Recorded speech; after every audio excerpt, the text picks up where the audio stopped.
Hi everyone, I'm bringing to you an easy guide for Season 3 War Within PvP gearing. So there can be many reasons you don't know where you are with the retail. I haven't touched it since BFA, but given that classic Pandaria is basically dying out, I feel like I either have to do this or level my character for TBC. I suggest you just Google top player. So you Google 3v3 ladder, you pick the top character in your spec, and you look at what they do, what they have. Usually they run the 4 set, they have the legendary cloak, and some crafted items, and that's it. But how do you get this? When I first saw this, I was shocked. I don't want to do raids, I don't want to do dungeons, I don't want to farm quests, so how do I even get my gear? Lucky for you, I made a guide really simple. So first, what you want to do is when you get your character to 80, and then you do the quest chain in for the Rishi reps, which is a legendary cloak. In Karash, it's a quest chain, you can Google it, you do it. After you get the first level of the cloak, you just do anything after. You get basically these ethereal strands from content you do, World Quest, BGs, whatever, and then you just go back to this vendor and upgrade the cloak. And you also put in basically a how do they call it? I don't know. They have so many names for many gems. Basically, it's a gem, a special gem. You put it in your cloak. You can buy one from the vendor, and later you can have one crafted for you, which is stronger. After that, you need your sets, right? These sets can scale up to 723. You need the set bonuses. How do you do that? There is a catalyst. It's not a vendor. It's just a like an oven. You go there, and then for Ethereal Void Splinters, any item that is 6, 7, 8 item level or higher, you can, or something like that, like an epic item, you can transform it into a set piece. So if you have a helmet from Honor Gear, right, you just go there, and it transforms into a set piece. It changes the stat, it becomes a set piece. You need 4 per 5, and then you just follow the guy you checked on the website what he plays, and then you just do the same, and you transform your item. So 7, 10 item levels.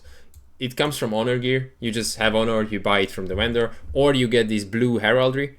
You can also buy them for Honor, and you just have items crafted for you. Well, I don't really use these. I don't suggest you do, because it's 7, 10 only, and I wouldn't upgrade any 7, 10 items into sets, because then just why? You have a limited number of ethereals, and then you don't waste really it.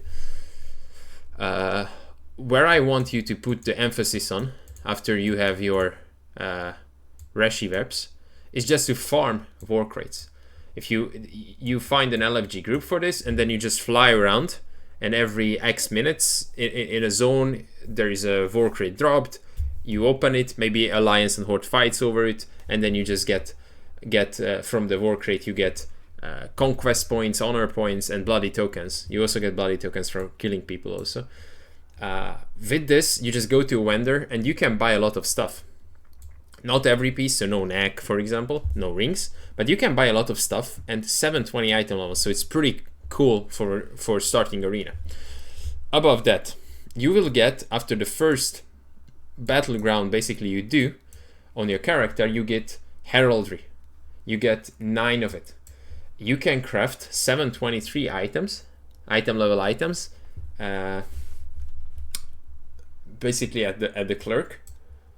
Somebody crafts it, you tip them. You just look at how crafting works, and then look at this guy. This Algary gear is what is the craft items. He has boots, 2 rings crafted, but you can have neck crafted. You can have other items crafted. So it was just really nice.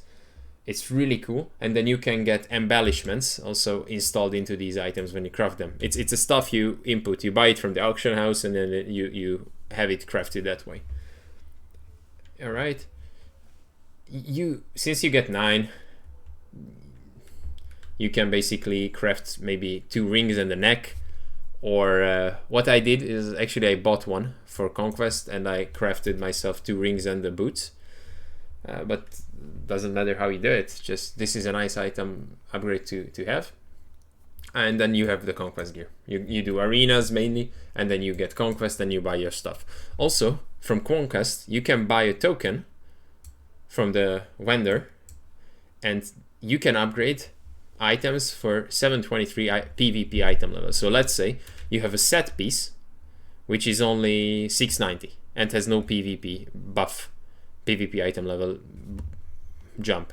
You buy one of these, and then you put it on your lower item level set piece, and then you are up. So basically you start farming bloody tokens, you get your Reshi reps, you farm bloody tokens, you buy what you can with bloody tokens, you craft with heraldry some jewelry for yourself, and then everything else you can just buy with honor, which is not available from either bloody tokens or you don't have enough heraldry, or yeah, and that's how you do it.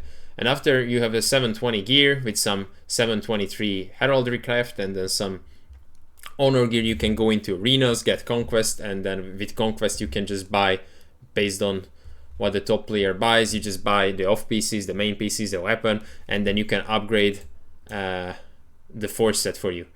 For me, actually, I upgraded bloody token gear into sets, so it's 720 PvP item level, and those will be the last items I will use my Conquest upgrade to upgrade by 3 item levels.